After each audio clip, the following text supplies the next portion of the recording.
Yung mga master, nandito tayo ngayon sa Anguno Eco Park. Ayan. Mga huli natin. Oh. Ay, pakita ko sa inyo yung huli ko.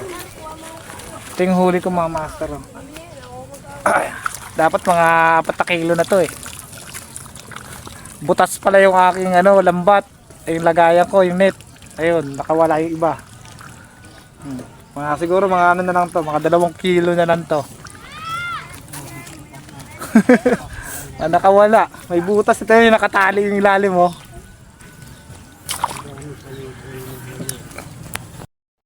Tignan natin yung pamingwit nila ate. Oh. Ito yung mga pamingwit nila ate. Oh. Kawayan lang. Yan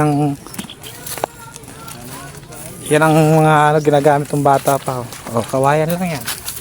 Gamit nila ate. Oh. Matibay din yan.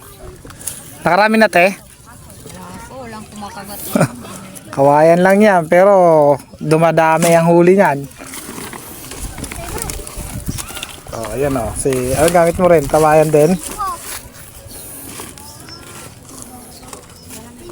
Basta kawayan, matibay yan. Ay, mga bata kayo mga namimingwit. Sobrang init. Sanay na yung mga bata rito eh.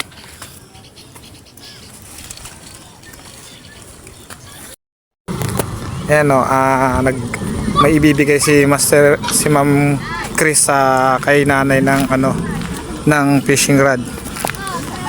Ayan o. Fishing rod. Wow! Chris Ryan yan. Balik namin, baka matempohan. Yung ring. Ayan, kasi nagbigay na si Chris Ryan ng reel. So, yun yung rod na lang din. Oo, pag nagkita na lang tayo. Ayan.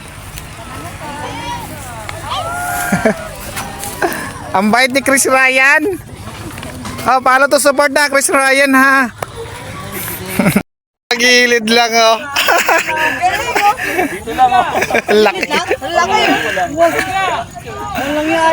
Wala yung plano. Ay! Balik pa. Laki. Bawal yan. Dapat binabalik yan.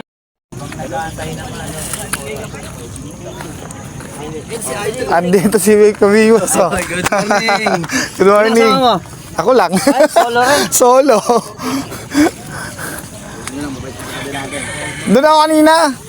Punta ako doon. Hindi, dyan muna. Tumingin muna ako. Balik mo sarap niya. Mamaya, unahan doon.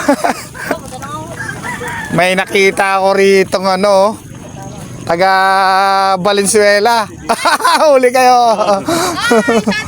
Good morning. Kayo pa ako rito eh. Doon muna ako eh. Saan ka? Doon sa Tingin-tingin muna ako. Sige.